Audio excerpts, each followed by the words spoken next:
To West Africa, where the death toll from a string of attacks on villages in the central of the country has risen to 113. According to Plateau state officials, the well-coordinated attacks, which also injured more than 300 people at the weekend, targeted at least 20 communities across the region. The attacks have been described as the worst outbreak of violence in the state since May, when more than 100 people were killed in farmer-herder attacks. One of the survivors, Christian Emmanuel, says he survived by pretending to be dead. I was there at home, just like this, and these Fulani people just came, start to shoot gun, and I just asked them, I think Fulani people come find for our side. They no answer me. They shoot gun again. Then I start to run. I take position. Me too, I shoot gun. And they start to follow me. I start to run. They run past me and they catch me. They shoot me. And I fall down. Start to cry. Leave me. They say they're not going to leave me. And I start to beg. They just shoot me again. And I sleep like I don't die. Then they don't carry my gun, leave me there. David Otto is a security and counter-terrorism expert. He joins us now to take a look at this. Thank you very much, David, for your time this afternoon. What do we know about these attacks? Well, a very, very sad incident that happened in the central part of Nigeria. This area is known as Plateau State, in the Bokus local government area. About 20 plus communities and villages, were said to have been attacked by unknown gunmen. A lot of the local people that I've spoken to have blamed this attack on what they describe as terrorists. Others say, they are linked to the farmer-herder clashes, which usually happens within this region. Plateau State, as you know, it's very close to Kaduna State, very close to Nasarawa, Benue State. These are areas within the within the central belt of Nigeria that have seen a lot of communal clashes between farmers and herders. As far as we know, again, as you mentioned earlier, these attacks took place across 3 days, which is very concerning. About more than 100 people have been reported to have been killed, in this local area, and more than 300 are said to have been injured, by these attacks. Now, we do not know exactly if this was, some kind of a retaliatory attack. But the government says, they are investigating the attacks. A lot of people are blaming the military for not intervening despite distress calls. So it's a very common area with these sorts of attacks. But this particular attack, has been very devastating due to the number of casualties that have been reported so far. You mentioned retaliatory attacks. Is this in relation to the farmer-herder situation? Yes, I mean the middle belt of Nigeria, and which Plateau that happens to be part of this area, has been known for these farmer-herder clashes, where farmers either clash with herders, as a result of the climate change. Some have described it as the dispute over land. Very common factors within this area, but we are not very sure. If this specific attack, is as a result of that. But we're just looking at precedents, and trying to come up with, some kind of similarities. But the investigation is still ongoing in terms of what actually caused this kind of attack. The governor of the state, Caleb Mutwan, have described this as not related to farmer-herders crisis. He said it's a terrorist attack. Perhaps, he's pointing to bandits that operate within this area, some of whom, had come from the northeast, of Nigeria, from Boko Haram and Iswa. So At this point in time, what we know is that a lot of people have been killed, but we are not very sure as to what really caused this particular incident. How far back can we trace the farmer-herder conflicts? Well, these are conflicts that have been taking place, even, as far back as the 19th century, where, farmers, would blame herders, for encroaching into their land. And on the other hand, herders would blame farmers for not allowing them, to actually feed their herds. So this has been a very long outstanding perennial conflict within this area. And most often the leadership, the governors and the federal government has talked about demarcation of land to share between the farmers and the herders, where, some farmers have blamed herders for encroaching within their area of land. On the other hand, herders have said that, the routes or the areas where they are meant to graze their cattle has been encroached by local farmers. So it has been a kind of a ping pong in terms of blaming, between these two communities. But of course, these are very devastating attacks. And I hope that, this would be one of the last, perhaps, if the government, needs to dive deep into finding a solution to these farmer-herder conflicts within this area. Have we not heard that before, David, more so when it comes to security in the country? What seems to be the problem in terms of not staving off insecurity in Nigeria or some parts of the country? Well, the six geopolitical zone, have different kinds of conflict. As we've mentioned, the farmers' herders in the middle belt, typical. But we also know that in the northeast part of Nigeria, there are crises between Boko Haram and ISWAP, which is a terrorist group linked to the Salafi jihadist movement, the global ISIS brand. Within the southern part of the country, we have secessionist movements, the independent movement for the state of Biafra is also there.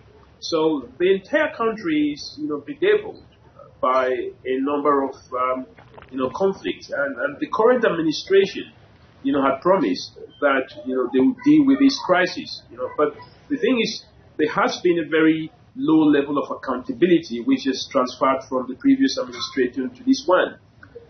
One of the questions that a lot of people are asking is what happened between Saturday and Monday, which is the 3 days period which this conflict took place, that, the government could not respond, perhaps proactively to try and defend, or protect some of the individuals that were killed or wounded as a result of this conflict.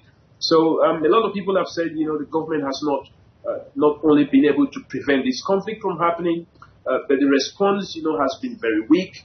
And even the follow-up, to the conflict, the governor of the state, for example, has been blamed for not immediately visiting the area where these, clashes took place, and instead making a visit to Lagos State, which is where the home of the president was or is, to pay tribute, to the president. So there has been a lot of talk about the failure of the government to account for, to take accountability for this conflict, but also the failure of the government to come up with a comprehensive strategy to, one, prevent the conflict, but number two, respond immediately when these conflicts take place.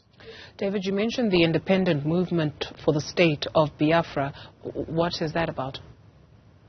Well, this is a movement which the government has labeled a terrorist movement, that has been fighting for independence, for the, southern, for the Igbos, they call it, in the southern part of Nigeria, especially the southeast.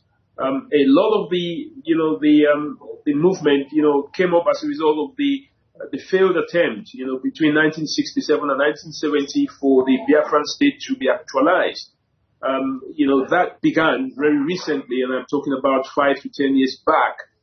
It actually resurfaced, when one of the leaders, known as Nnamdi Kanu, has, reinvigorated, the cause for the independence of the people of Biafra, which is, mostly the Igbos.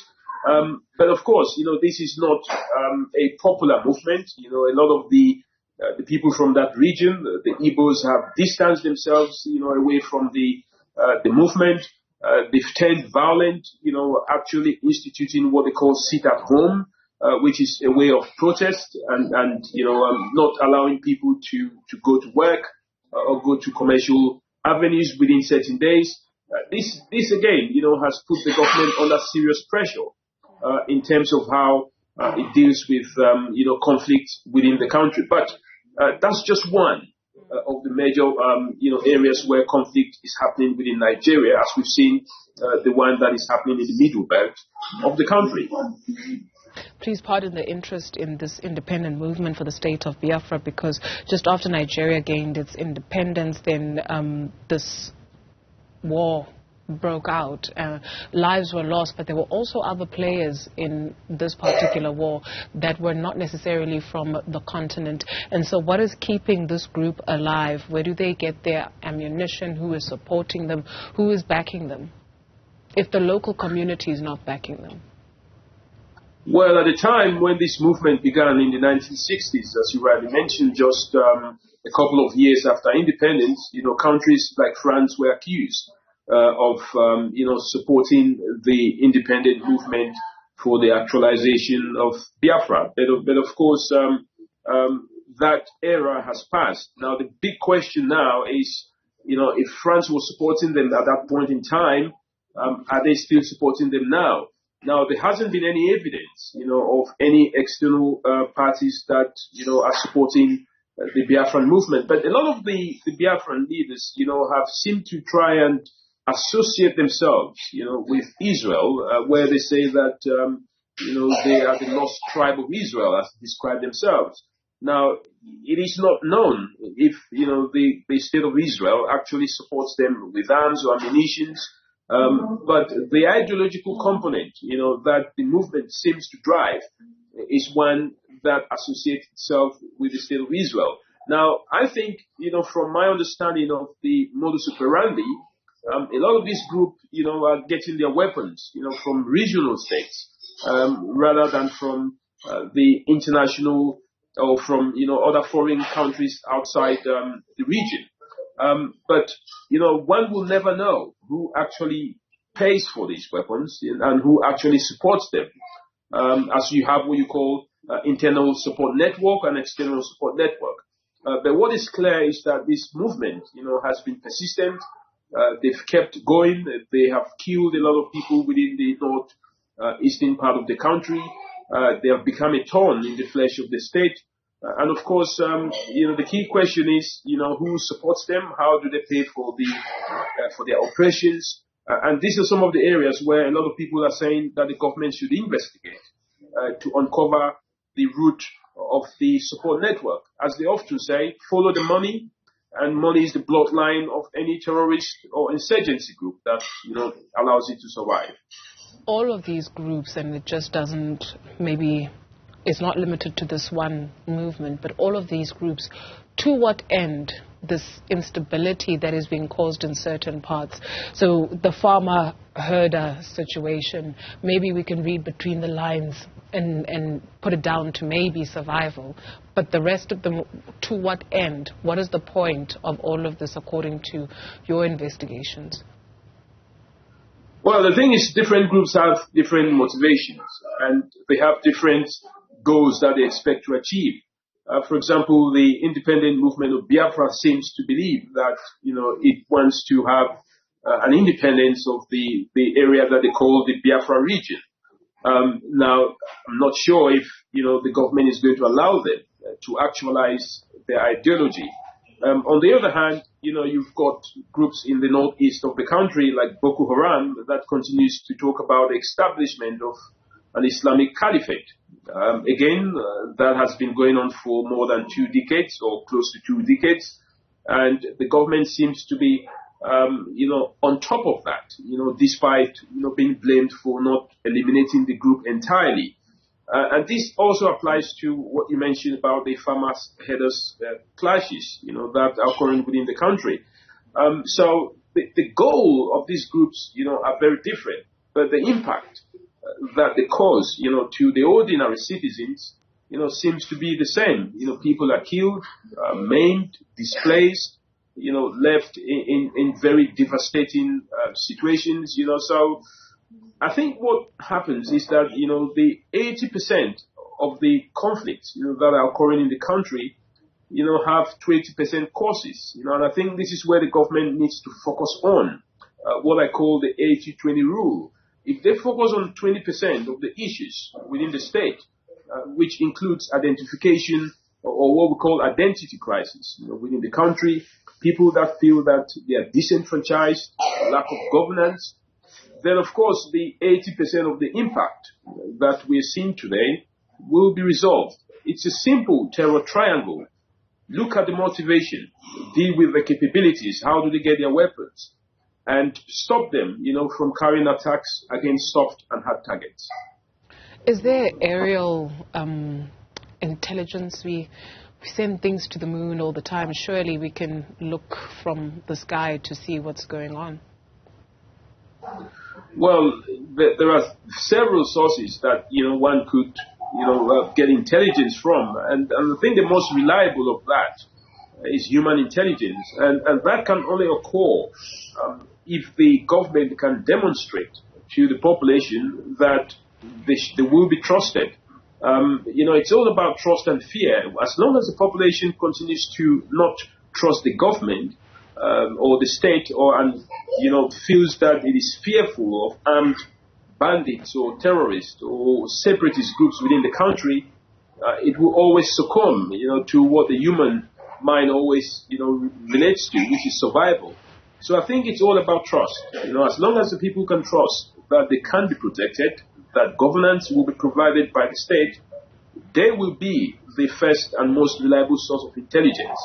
And that's how it works. But it's not just about getting the intelligence. It's also about how do you react, or respond, to intelligence that is given. Do you have the capacity and capabilities to do that? So there are several layers, where I think the state has to work on.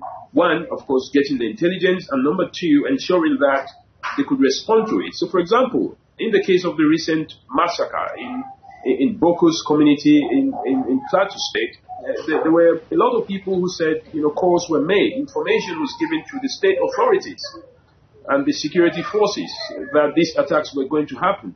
Of course, this is intelligence, but the government had failed, to respond to those intelligence reports or calls that were given by the people.